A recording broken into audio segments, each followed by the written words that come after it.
morning, everybody. Welcome to the weirdest panel I've ever introduced. It's a panel about me. So do me a favor, please put your hands together. Welcome to the stage, your moderator. Give it up for my friend Kevin. Are we going to keep the music going the whole time? I mean, do you want to do the panel from there? No. I'm going to come sit down. All right, I guess I'll sit here. This is weird. So this is the first time I've done a panel where the guy I'm interviewing is actually in charge of the stage and not me. I don't know if I'm in charge of the stage. Usually my wife is the one that's in charge of the stage. That intro and everything we just did was totally on you. And I'm No, I know. It's like you're interviewing me for crying out loud, but nobody cares about me. I probably could. You're right. I don't like the couch either. Now I know why you picked the single chair. This is weird. You had said to me earlier, so why don't you sit in the couch? I'm like, no. I get it. I understand now. It's more comfortable. I look cooler, and it's more comfortable. Correct. Wonderful. Well, good morning. Good morning to you, sir. So again, this was my idea, I guess, to do a panel. Yeah. Because I felt that you have a great story with Star Wars, with Celebration. And you wanted to check another Star Wars person off your list of the many Star Wars people. That's a question I was going to ask you. So I have a list. I've interviewed 145 Star Wars celebrities. Can I put you on the list? I must. Yeah, but I don't. I definitely don't. I'm not a celebrity. I'm basically the equivalent of you. I just play music. You are a celebrity. Because I was in the hotel in Japan at Celebration. As you walk by, Elliot. No, yours. It's weird. Don't hurt No, yourself. It's weird. Like I've definitely walked by some people here that like are afraid to talk to me, and in my head, I'm just a dude. Look, the entire reason I came here, sitting right behind you, the guy in the shirt right there, that's Rick. Rick lives in Frisco. I've been friends with them since we met on the Star Wars Day at Sea Cruise, and I've watched his kids grow up. How old was Izzy when I met her? 8. She was 8 years old when I met her. She worked for me Star Wars Celebration last year at the main stage because she's going to SCAD for like technical theater, and so I was like, you should come work for me backstage. So she started working for us. So that's the great thing. I think I've said it before. Like everyone that works for me at Star Wars Celebration, nepotism. That's how you get a job. You just have to know me. And I'll be like, hey, what do you do? Like my friend Martin, he just got promoted. He is HR for the English government is his full-time job. And backstage, he's the one that hands everybody the microphone before they walk on stage. So he's also been the stand-in for Kathleen Kennedy when we do sound checks and stuff like that. Okay. And he loves telling those stories. And I'm like, but I want to hear about all the HR cases going on in the English government. Right. But he won't tell me any of those. So I just want to get a quick timeline. You're actually from Dallas, right? Are you from here? No, I grew up in Round Rock, Texas. Where? Round Rock. It's north of Austin. Now it's just North Austin. Okay. Pretty much Austin has swallowed up Pflugerville, Round Rock, and Georgetown. It's all just Austin. Okay. And eventually I think Dallas will be like a north suburb of Austin. Pretty sure. Okay, it's like New York City, just kind of. Yeah, it just keeps growing. No, and then you eventually made your way to Orlando. So I was in school to be a minister, to be a pastor. I was at Concordia University in Austin, Texas. I was on a full ride scholarship because my dad was the minister of music at our church. But then, back in the olden days, in 1995, my dad came out of the closet, and the church fired him, and they revoked my scholarship. They said, you can't go to school here anymore because your dad's gay. And so I was doing an internship at Walt Disney World, so I was like, well, I guess I'm going to stay in Florida. And I've been in Florida ever since, so. Yeah. It worked out pretty well for you. Yeah, that's a story I've never told in public. I don't really tell people about I've known you 15 years. I've never heard that. Yeah, so you started working at Disney? I did the Walt Disney World College program in 1997. I worked at the Skyway to Fantasyland. I wore lederhosen. I'm sure you've seen the picture on the social media. The Skyway, is that the ski the lift? buckets. Yeah, they've been closed since 1999. I went on that. I remember the job I really, really wanted, I wanted to work at the Jungle Cruise. That was where I wanted to work. And I didn't get that job. It was not a very fun job. In fact, back then when you started working at Disney, you went to something that was called Traditions, which was 3 days of training to learn how to work at Disney. And every day you showed up, you would find out where you're going. So the first day I got there, they're like, you're working at Magic Kingdom. And I was like, all right, man, Jungle Cruise. And then the second day, they're like, all right, you're working in attractions. And I was like, sweet, Jungle Cruise. And then the third day, they're like, you're in Fantasyland. And I was like, there's no Jungle Cruise in Fantasyland. And they said Skyway. I didn't even know what it was. But my very first day of official work, it was raining, so the Skyway was closed. So they handed me a pair of, waders that you would use to go out in the bush or something like that, and they said, hey, we need you to help us shovel all the money out. It's a small world. Okay. So my first day, I pressure washed and shoveled money into buckets, and I was like, what did I sign up for? How much money is there? I have no idea. It all How often do they do it? like once every like 3 or 4 years. Oh, it's that long of intervals. Okay. Yeah, yeah. I heard the money goes to charity. It does, 100%. It all goes to Give Kids the World. They make a big deal out of that. So it's because you look down and it's just it's thousands, everywhere. thousands Yeah. of I don't know dollars what in it is with Americans and throwing money into water. Like, it's not like you go to other countries and you're like you go to Italy and there's the famous fountains and there's no like money in it. It's just something weird that Americans do. I want to say that about 12 years ago at Star Wars Weekends, we did. If you want to take a tour of Disney, go with this guy, because all the little tricks, all the little, with the timing and stuff like that is pretty good. But what is your favorite? I'm going to ask this in 2 parts. What's your favorite Magic Kingdom ride? Favorite Magic Kingdom ride? I mean, it's Jungle Cruise, because I did actually end up there. In fact, I stayed. I was part-time. What they don't tell you when you stay part-time is once you get to a certain point, if you maxed out in hours, they cut you're only guaranteed 2 days a week as part-time. But when it's busy, they can schedule you as much as they want until you cap out in hours. And so the first 3 months I was there, I worked all the time. But then I capped out in hours and was like, I can't live in an apartment on 2 days a week worth of work. So I auditioned to be a character performer, and I got hired because part of the puppeteering audition is they put 2 ping pong balls on your hand and you have to mouth the words to a song. And since I'd been a DJ since I was in high school, I knew all the words to Staying Alive. So my little puppet was like jamming out to Staying Alive. Yeah. Oh, wow, look at the shadow. Correct, yeah, that's exactly what. And so I got hired as a puppeteer, and I'd been in the department for a year. I was doing the Spectre Magic Light Parade. I was Brer Fox. And there's a dude sitting on a stool dressed as the Queen of Hearts. In case you didn't know, there's people inside those costumes. It's a big, you're not supposed to talk about it, but I've been gone long enough. So he was sitting there, we were talking about DJing, and he's like, oh, my roommate is a DJ at Walt Disney World. And I was like, that's the dream job.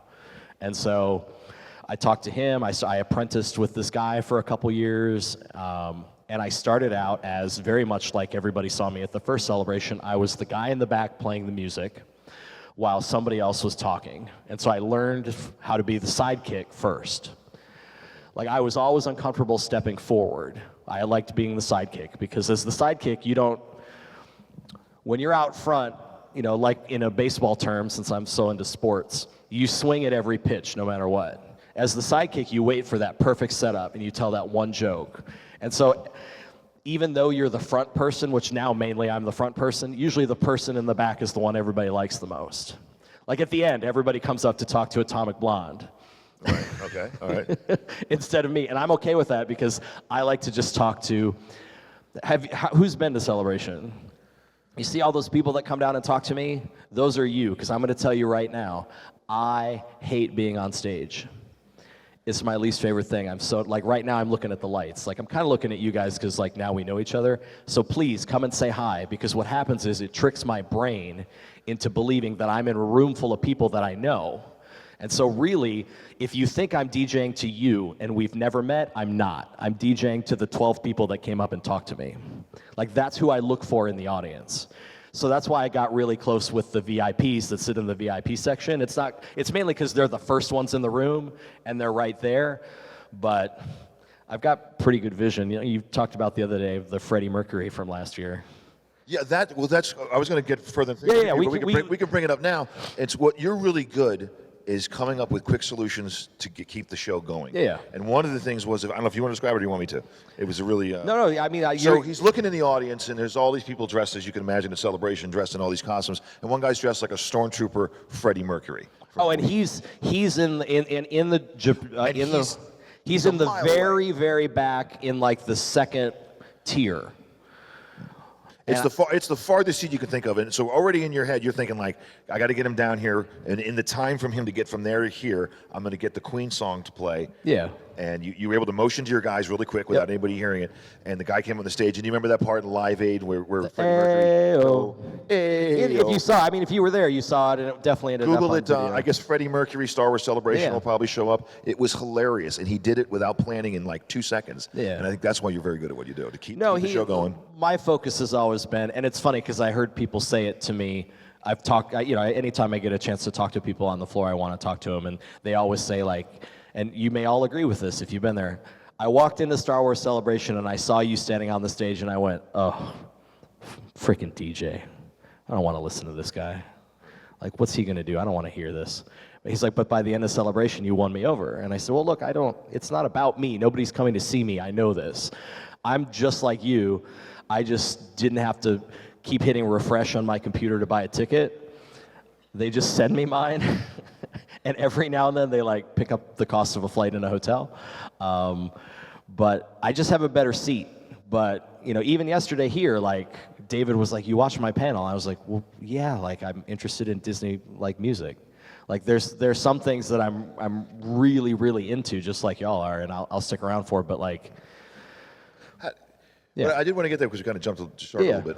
How did you get the gig, first of all? So all right, so because Celebration, just for you guys who don't know, in 2007 and 2010, or I started in 2010. You started in 2010, so there was no DJ before that. The panel, they would just be sitting in the audience, kind of like what we do right now. Yeah. With the mine is with you. No. Anyway, eventually I end up a DJ at Walt Disney World, and I finally break off on my own. And up until 2010 at Star Wars Celebration, I was DJ Shark. I'd been DJ Shark my entire career. Because when I worked in Texas, I was on Oldies Radio as Mark the Shark. And the only reason I was Mark the Shark is there was a guy, Mark the Shark, who went on vacation, and I sounded just like him. So they said, hey, you're going to cover for him while he's gone. And they do that a lot in radio. They'll just find an intern and be like, hey, you kind of sound like him. Nobody's going to notice. And so it was Clear Channel Communication, yes, 103.5, Austin's Hit Oldies Connection. Oh, okay. Yeah.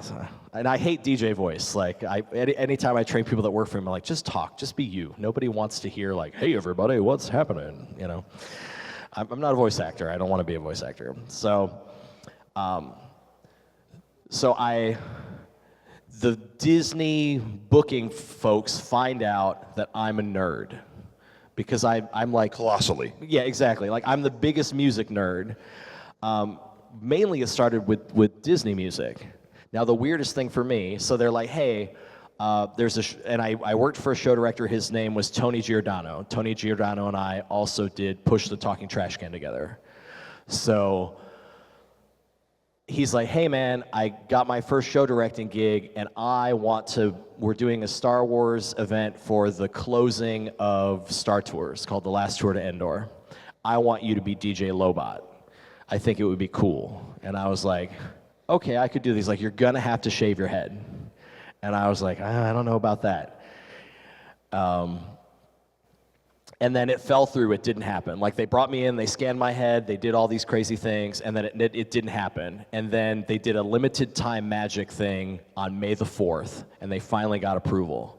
This was before Disney bought Lucasfilm, when George was just like, do whatever you want. You know, back when you had like Darth Vader dancing in the hyperspace hoopla. Hyperspace hoopla, I remember that. Yeah.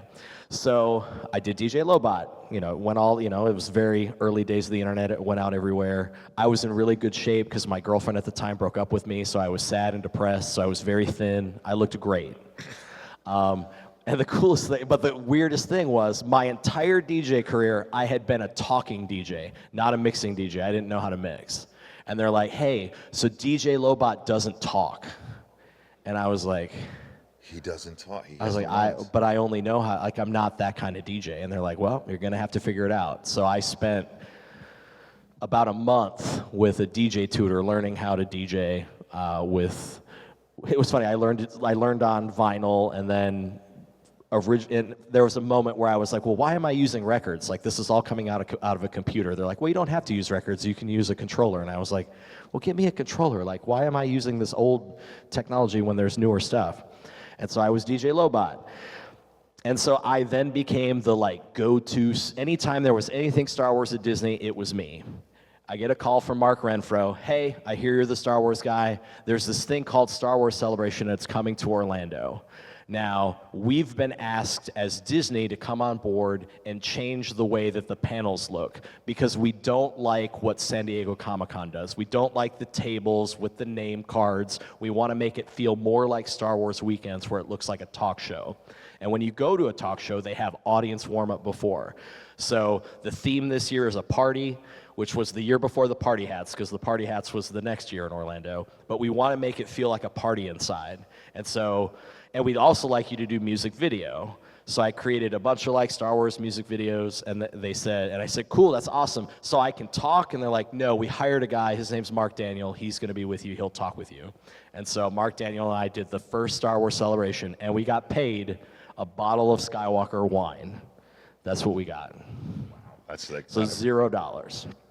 I remember when you did that, if I could say, because it was the first panel of Celebration 10. It was the FET panel. So it was with Jeremy Bullock and the other FETs. And I was sitting in the audience, and you came out and said, I'm DJElliot, and we're going to run this thing. And we have a stage host coming out. Ladies and gentlemen, please welcome Mark Hamill. And I went ballistic. I stood up. I was the only one who heard. I said Mark Daniel. But you said Mark Daniel. I was the only one who heard Mark Hamill. And I'm like, oh my God, it's him. He's coming. But my favorite part of that, so Mark and I knew a little bit about Star Wars. Mark Daniel knew like nothing about Star Wars. And he's in the audience doing like Q&A with people, and he sees this guy in the front row in a black cowboy hat. And he walks up to me and goes, hey, what's your name? And he goes, my name is Dave. And the audience chuckles. And he's like, hey, Dave, where do you work? He's like, I work at a ranch. And the audience laughed a little harder. And I just remember being like, hey, man, that's like Dave Filoni from the Clone Wars. And he was like, cool, tell us about the Clone Wars. And I'm like, and so I remember walking backstage, I was like, you had no idea who that was, were you? He was like, nope. Another fun one is I had a friend of mine, Amanda, at the time, who I snuck in to see a panel, and I sat her in the audience, and she was sitting with the entire team from Lucasfilm, and it was the George Lucas, Jon Stewart interview. And George is like, yeah, I want all of the folks that work for me at Lucasfilm to stand up. And she was in that section. So her and her husband were like, I guess we have to stand up. Oh, I laughed so hard at that one. Yes, the first time I met George Lucas, I ran off stage and ran directly into him and got a face full of beard. Oh, cool. Yeah, that was the first time I met him. And his wife backstage, it wasn't his wife at the time backstage, was like, she just laughed. She's like, that was so funny.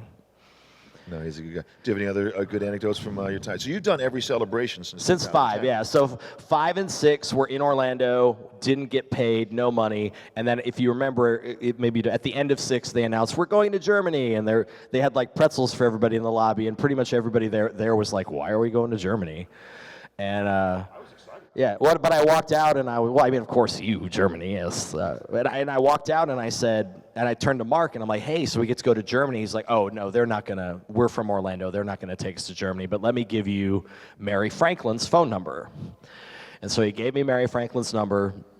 It had been a couple months since Celebration, and I was real hesitant to reach out. And so I emailed her and I said, hey, DJElliot, I've met you a couple times, like, Mark and I would really love to come to Germany.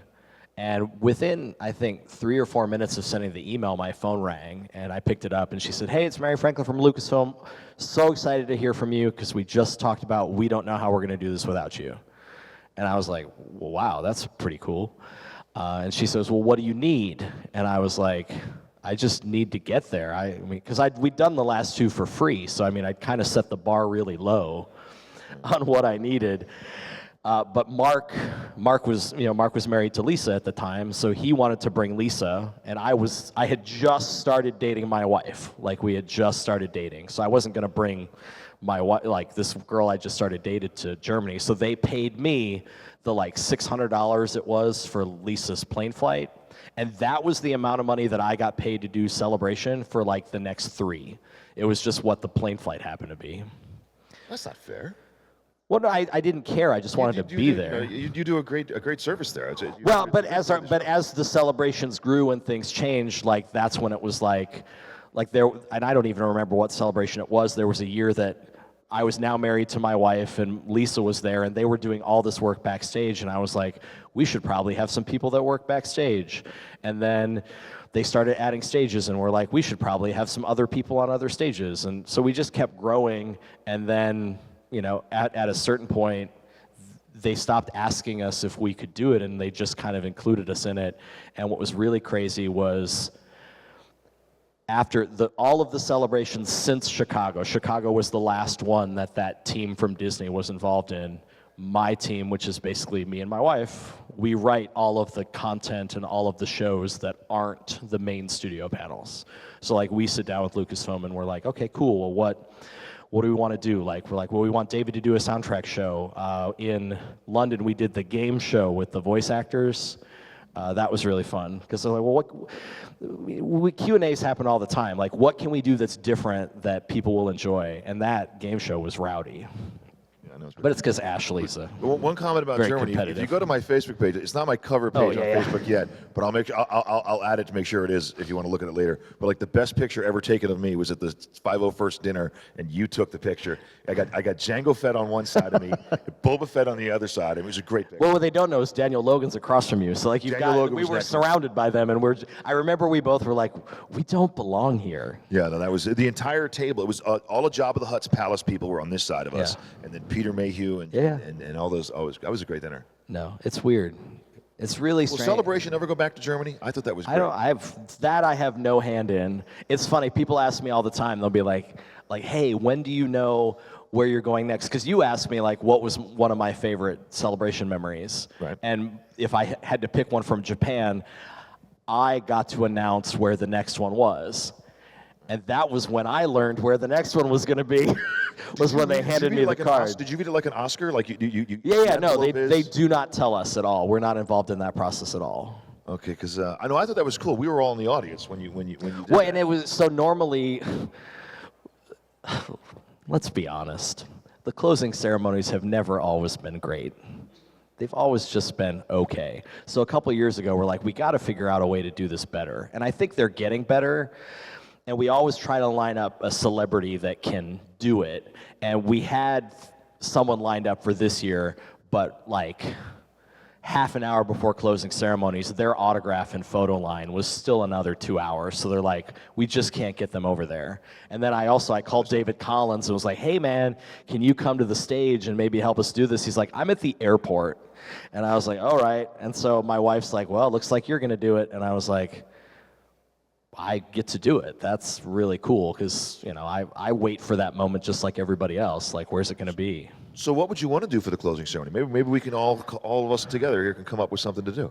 I mean, I would love to have more of the, it's great that the stage hosts kind of recap what happened that week, but we'd really like to get more people involved. But it's, I'd also like to see, any of the content that we watched in the earlier panels, like these trailers you only see once or twice, I'd like to see them again. I mean, the amount of money that they spend on the sound systems in these rooms, and they're there 2 weeks before the event to set that stuff up. And like, my favorite was the celebration in Anaheim when we saw the Force Awakens trailer. The audio was so loud that it would shake the projector out of focus. And so they'd have to come in between. From our reaction? No. From just they had the bass turned up so loud in that arena.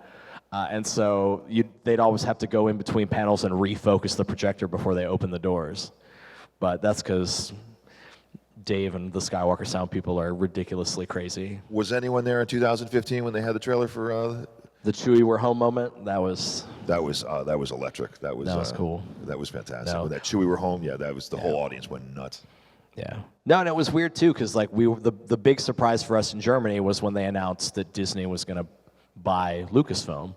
No, Germany. They'd already had it by Germany. It was in Orlando. Yeah, but Germany was the first. The announcement when they said, "Hey, look, this is happening." Kathleen came out. Like that was the big, because the conversation that started the we should buy Lucasfilm happened because of Star Wars Celebration. George was there, and Bob Iger were both there at the same time, and they were watching the Indiana Jones Star Wars mashup show together, and they started having the conversation of, hey, what would it look like if we bought this company? Do you remember in 2012 at Celebration 6 in Orlando, also in Orlando, at the end of it, when they had the closing ceremony, they promised a huge announcement at the end of the show. Some of us were thinking maybe there was some kind of movie coming out or something, maybe a new series or something like that. And then it was 90 days later that Lucasfilm made the purchase, the announcement of it, and the announcement of a new trilogy. And I was wondering if that announcement they were going to have in August. No, it wasn't that. It wasn't? No, it was going to be a potential other event they were going to do. Okay. Because it was just 3 months later. Yeah. No. The conversation. I know that conversation.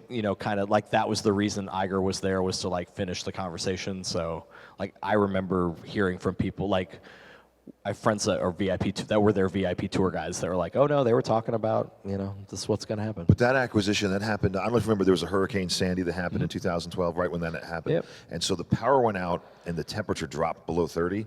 So it's a hurricane and freezing sometimes. So I was collecting firewood for my family to live in. We were going to live in the living room. It was so bad. And I got a text from like one friend after another. The first friend said Lucas sold Lucasfilm and they're making new Star Wars movies. Like, what is this guy talking about? Yeah. And I got another text and another text. The guys from Rebel Force Radio. All these people started texting me, and I'm like, what the heck's going on? No, the coolest part was Kathleen at Celebration in Germany walked around and met all of the Belgian prop builders and all of the droid handlers, and those were all the people she hired to do Force Awakens. And that was the first time she ever went in public. Yep. I was at that panel, the Kathleen Kennedy panel. I think it was the opening panel. Yep, it was the first one. Weekend. No. Well, and then the year of the the year of the orchestra with John Williams was us. So 17, yeah. Yeah. So my wife and I are friends with a woman who's on the Orlando Philharmonic Orchestra, and she reached out to him and was like, "Hey, we're doing this Star Wars concert like 2 months before Celebration. Do you think we could play at Celebration?" And I said, "Well, yeah, we'll talk to the folks at Lucasfilm." So we connected them and all of that stuff. And I'm still mad at my wife to this day. 2 people knew John Williams was going to be there: my wife and the person from Lucasfilm that put it together. No one else. Like none. And you knew that because nobody knew, because even the celebrities backstage. I remember because we were backstage and it's Mark and Harrison and they're all standing back there and they're like, "Oh, that's the orchestra. That's cool." And we're like, "Yeah, John is conducting," and they all ran out front. Like everyone wanted to see him. And I just remember like there was a moment where I turned around and looked and it was everyone that was backstage was out front. And there were people like standing inches from Harrison Ford that didn't realize he was right in front of them because they're staring at John Williams. And my favorite part is you could tell how nervous the orchestra was because they started with the Princess Leia theme, and it sounded like vibrato in the oboe, but it was because the girl was so nervous playing for John Williams that she was shaking. Like you could visually see her shaking. But my wife didn't even tell me that he was going to be there, so it was a surprise for everybody. All right. And they snuck him on stage. No, that was great. I was in the green room, the backstage with Dennis Lawson. Yeah. And he and his wife said, "Can you get us in there real quickly?" And I'm like, "Yeah." We ran around. Yeah. So he saw it too. Everybody. It was a. No, it's so cool to watch like people geek out about stuff like that. Was anybody here in the room for that? The 40th anniversary panel at Celebration. You're like at everything. Who is this? This is a friend of yours, isn't he? Which one? The second row, the guy. That's the guy that lives in Frisco that I'm staying with. Yeah, every time I say, "Did you do this with Star?" He's raising his hand. Were you there when they filmed in 1976 in Tunisia? No. Yeah, we were born in the same. Yeah, yeah. No, that's like. I mean what I say up here. Like that's kind of the big thing about me. Like all of my really close friends I've met through Star Wars, like. Your close friends, like, so you gave me this shirt in Japan. I was like, "Oh, that's really cool." He gave me this shirt, and I come to this show, and there's 97 people, all people wearing that this I shirt. know. Like I thought, I'm not as exclusive friend as I thought I was. Well, so the story on those shirts is we started making them. So I made them for the show before London for Anaheim, and they did not get done in time. So I had them in time to go to London, and we only made like 100 of them. And the plan was, I'm going to give them to all the people that are important so that they remember who I am, because the original ones had the DJElliot tag in the back, and Favreau and Filoni and like all of the Lucasfilm people got them. I only made 100, and I had about 10 left over. So the original versions of those shirts, like if you have one of those, you're really, really special. Thanks. But these I only made 200 of, but I could only get about 150 of them into my luggage. So, but we definitely gave some, and I gave a couple away at the stage the first year, and it was such a hit that I was like, oh, well, these extras that I have, I'll do the same with. But then so many more crew members were like, oh, I have to get one of those shirts, so I didn't quite have as many left. But, yeah, it's really it's a marketing push for me so that they don't forget that I should be involved. Do you ever do challenge coins? No, I did patches for a while because you did a bunch of patches for me. Do you want to do a challenge coin? You should do a challenge. Shouldn't he do a challenge coin, everybody? Yeah, DJElliot should do a challenge coin. Yeah. I know a guy. You do? Yeah. That. Yeah, I hear there's an artist. Well, that's how we met. Like, I reached out to you, did our first patch, the orange Death Star patch for Celebration. Yeah, that's. So that was man, it's. Those were the days. But so what? Is there anything you could tell us about the next celebration? I know it's in Los Angeles. That's what I know. You're lying. You are lying. You're looking right at No, like legitimately, that's all I know. I know it's in downtown LA. It's at the convention center. It's at the same one. The first celebration I went to was in that convention center in 2007. And so it was breathtaking for me. My first celebration, I was just like, I never knew that it was that big. I thought I was the only one. And we sat in a room with Steve Sansweet with 9,000. It was the 30th anniversary to the day that Star Wars came out, and they brought out birthday cake, and we were singing Happy Birthday. I almost had tears in my eyes. I was like, oh my God, these people are like me. I was so excited. No, that's the best part of all of it. Even this, like, that's why I got involved here. There's that quote you say, and I think it's really great about friendship, and everybody in the room has something to do with. How do you say it? Yeah, so like, you can't buy everything, you can't see everything, but you can make new friends, because right now you're in a room full of people just like you, because normal people don't do this. Like, again, I don't know what normal people do. Never been a normal person, don't plan on being a normal person. Normal people don't do this. But like, well, no, I mean, like, normal people don't spend all this money to like come to the, I mean, look, like, if you're not from Texas, this is a weird place to come. But we're here because we love the same thing. That's what's great about, that's the difference between a Comic-Con and a pulp culture convention and a Star Wars convention. Everybody likes one thing. I mean, if you go to a Comic-Con, some people like Star Trek, some people like Star Wars, some people like anime, some people, there's something for everybody. But specific conventions, it's a different vibe, because you legitimately can have a conversation that you can't have with anybody else. Like, no normal person you work with is going to care if it's AT-AT or AT-AT. But you're very passionate about which one you think is correct. And the correct answer is AT-AT, because it is not an ATST, it's an AT-ST, and I will fight you on it. And that's a great argument for it. It's the best argument. It's the way to win. Like, it's an AT-ST, not an ATST. So why would it be an AT-AT if it's an AT-AT? You know, so, you know, and you could get really deeper into it because we're Star Wars fans, and you could look at military acronyms and how they're pronounced. Like, you can go down a rabbit hole. We could talk about that the whole panel. And I tried to trick at one of the celebrations when we had sign language interpreters, and those SOBs got me. I asked him if it was AT-AT or AT-AT, and one guy went AT-AT, and then the other guy went AT-AT, and I was like, you guys are jerks.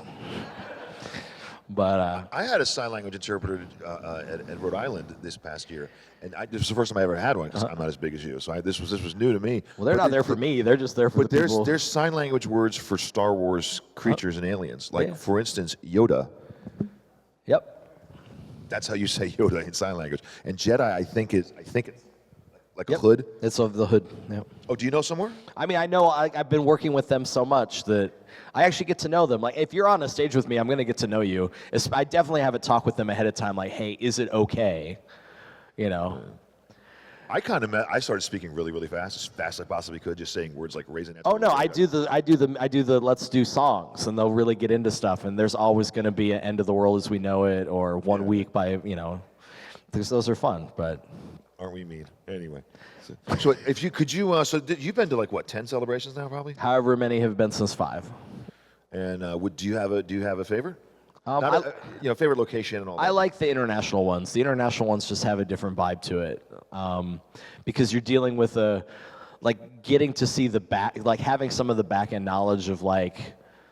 America only comprised about 35% of what was in Japan, and when you think about it, I'm sure you saw all your fellow Americans, but didn't realize that it was a majority of Australians and Indians and Japanese that were there. So I mean, and that's cool. Like, the coolest thing for me about the Freddie Mercury moment is it was that dude's very first celebration. And so his very first celebration, he put together this really random cosplay that he thought maybe some people will figure it out, maybe he won't, and he got to be on the main stage at Celebration in front of 8,000 people. Like, that was his first celebration moment. Welcome to Celebration. Correct. And you know, we even did a pose off, and it was hard because, you know, we talked about it before we got there. They're like, hey, so, you know, there was a big question of like, are you going to speak Japanese? And I was like, so I barely speak English. Like, Like, there's no way. My wife was, like, apping Duolingo the whole time before we got there. In fact, she's still doing it, and I'm like, we're not going back to Japan anytime soon. You can stop. But she wants to learn it, and I said, I want to learn how to say, may the force be with you. And my goal was I'm going to learn how to say it before I got there. And I did not learn how to say it before I got there. Right. So instead, I was just, everyone we brought on stage, I said, how do you say may the force be with you in your language? And we did it with the whole audience. Because, look, again, it's not about me. Like, if these people that I bring on stage, I get to give them a moment that I'm having, which is I get to be on the stage in front of all these people. But, like, his daughter danced with us as a little girl. And then what was super cool for me is I got to bring her on stage, someone who she's very introverted. But when I asked if I could bring her on stage, she was so excited about it and loved the fact that I got to bring her out and say, she didn't want me to show the picture or the video that I had, but she definitely was okay with me saying, hey, this is Isabel. When she was little, she danced with Mark, Daniel, and I, and now she's working here. And there's another girl, Amanda, same thing. Like, I met her in Essen with her mom, and she's been working with us now backstage for the last 4 celebrations. I used to do those little videos, which basically created the recap video that they do now. I used to do little ones, and then Lucasfilm was like, oh, we should start doing that. And so I don't do them anymore, but she used to help me go out and capture all the footage for that, all the people dancing in lines and stuff like that she'd get. They're still online somewhere, but I haven't done that since, like, Celebration 6. Because they just said, hey, we'd like to do it. Now, can you say, may the force be with you in any language? I can say it in English very well. May the force be with you. You can't do it. No. In German, it'd be. No, again, and it's so funny. Look, because how many of you grew up here in Texas? So yeah, so like you went to school and you're like, you can take Spanish or French, but for your senior trip, if you take Spanish, you can go to Mexico. But if you take French, you can go to France. Which one do you think I picked? I picked French. Oh, can you say it in French? No, I can't, because I only took high school.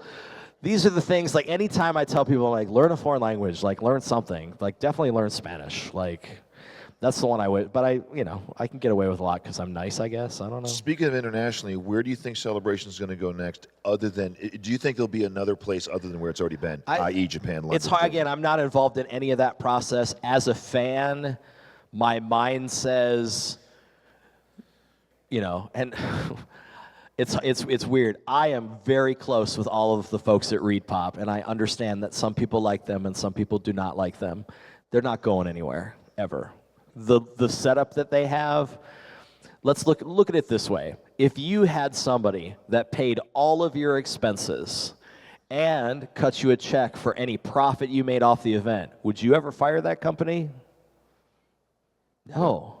And they do the best they can. The problem is, anytime they go somewhere they haven't been, they have to teach the staff how to do the job. And I'm amazed at how quickly.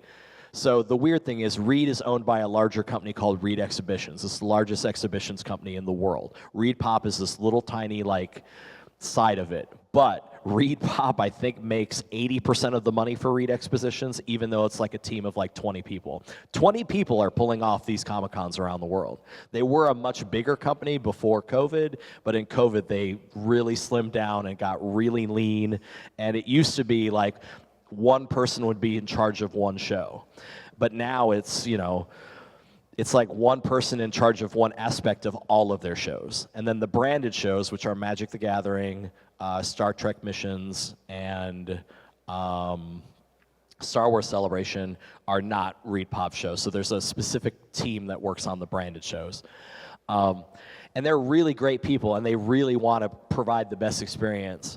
But I watch them get beat up all the time, and it's just real easy to be like, hey, we got to blame somebody. Who do we blame? But the Japanese exhibitions team, which had never done a pop culture event in their life, all they had done is like trade shows, like here's a pharmaceutical show or here's a show about tractors, and so they're like, well, now we're going to bring a bunch of Star Wars fans in, and they did not understand, but they picked it up so quickly.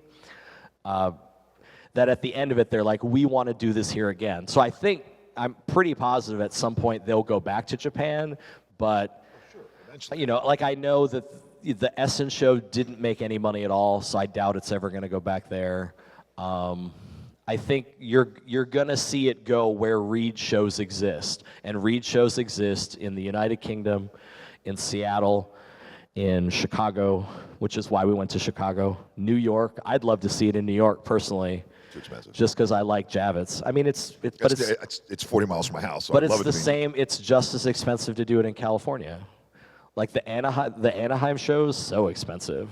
No, I meant expense for the attendees. See, I don't think so. I disagree. Because crazy. at least in New York, you can stay in New Jersey and take a train in, and you have 700 hotels to choose from, and 3 major airports. That's what's great about this show. 2 major airports, tons of hotels. You know, I know that the folks negotiated with the hotel to get the rate super cheap so y'all could stay here. Just find a place where we can all get together. That's what we want. Like, you know. So, you know, the things that you can do to help, again, we talked about it in the first panel, is with any of these conventions, the day, and even my guy here that does Mosh Isley's back here. What's happening, man? Oh, they're all here. I didn't see, there you go, I got the whole family. Like, I'm gonna say this so you can help them too. The minute we put tickets on sale for something, buy it that day. Don't wait. The waiting hurts us more than anything. Buying tickets at the door for any of these events doesn't do anything to help these people. Buying them the day they go on sale, because essentially the guys throwing this event, them throwing Mosh Isley, they're gambling. They're hoping you're gonna show up. I work with a show at San Diego Comic-Con, and every year we gambled. Last year we gambled incorrectly. We lost $60,000 on a Thursday night party because we didn't realize Deadpool and Wolverine was coming out. So this year we could only do 1 party at San Diego, and we recovered 1/3 of the loss from the year before. So we have to do that party 2 more years just to get to even. And that can easily happen to the guys doing this show. So just as soon as tickets go on sale for stuff, if you have the money, buy the ticket then. Number one, you're probably going to get it the cheapest it's ever going to be. But they take that money and they invest it in stuff like all these venues want guarantees. They want, $30,000 up front. They want to make sure that, you have to sell at least $10,000 in alcohol sale. Oh, and if you don't, you have to owe us what the difference is. But there's like no one on the team that's like sitting there making sure they're not lying about it. And at convention venues and nightclub venues, I've worked them in them in my entire life. There's a reason why Disney doesn't have Pleasure Island anymore. It's the nightclub business is not, they're not stand-up businesses. Like, it's real easy to just, anyway, sorry, that's a different soapbox. But I just, buy tickets right away. Are you about to give something away or something? I'll give stuff away at the end. I got a ton of stuff, so. I just want to ask one final question, real quickly. It's a real quick question. What's your favorite Star Wars character? And why is it Darth Vader? Why is it Darth Vader? That's my favorite. I like Omega. I do. And I get to do a panel with them coming up. Like, I could listen to that New Zealand accent forever. It was just such a great character, and it was not what I expected. And, I'm not a real, it's really hard for me to get into animated stuff for some reason. I don't know why. But for some reason, I just fell in love with that character in that show, and that was it. And everybody expects me to say Lobot, but it was so uncomfortable to wear that costume. Oh, by the way, I stopped doing DJ Lobot because Kathleen Kennedy walked through the park after Disney had bought it, and I was on stage as DJ Lobot, and she's like, no more DJ Lobot. Like, we can't do that anymore. We're not making fun of Star Wars characters. Besides, we already have a DJ we use for Star Wars. His name is Elliot. He lives here in Orlando. Just get him to do the show. And they were like, no, that is Elliot. He's in costume. She's like, tell him to take... So they fired you and replaced you with you. Correct. They'll just have him take the costume off. But the thing that hurts me the most is the second time I did Lobot, I was happily married, so I had put on some weight. So there's definitely some pictures of like, wow, Lobot really let himself go that are circling around the internet. And that was a hard thing to read, but I was like, well, I'm married. Oh, there you go. So... Elliot, thank you very much for Look, man, the only thing that I would ask for you, and I mean it for real from now, talk to me. This is my favorite thing. I had a really rough week. Running a business is not fun. I had a really rough week before I got here. I kind of came to the realization that the people that work for me are employees and not friends, and that's a real big wake-up call when you run a business. Absolutely. They're employees, not friends. Yeah, and you said that to your guy right there. Wow, that seemed very That was the one who just got me water. Exactly. Yeah, you should probably, I don't know, just call HR. I'm HR. I am HR. I know, it's the weird part. But it's just great to be here around my friends and the people that I know. I know. Look at him. I get to do whatever I want. It's his stage. It says DJElliot there. Yeah, man, I have a bunch of stuff up here. I've got some stuff if you'd like, but please, thank you for coming. I expected like 3 people to be in here. There's way more than I expected. Told you. I'm just a guy that likes Star Wars, that got really, really lucky to have better seats than you, and I didn't have to tell. That. I like Star Wars. I just have really good seats. Except the year I remember the year we're like, we're going to put seats on the stage and give them away to people, and then Carrie Fisher made out with that dude. It never happened again. And then we were like, no more seats on the stage. She was great. I miss her. She was great. She was so much fun backstage. She was so nervous. All right, before they fire me, but thank you very much for coming. This was again, I'm in charge. I got, all right, what are we going to do? Like, it's not like we need to clear the room. Who's staying for the next panel? We'll just stay in the seats. There we go. No, she was great. She just was so nervous about going on stage backstage, and she'd be there with Gary drinking her Diet Coke. Will you be here till 9 o'clock at night if we don't stop you? No. You're just no. All right. This is what I'm talking about. It's the first time I've done a panel where the guy I'm interviewing runs the stage. Yeah. And I'm just like, no, we're gonna keep going. Well, I don't know. Thank you. It means a lot. Thanks for coming. All right, there you go. So come get some stuff.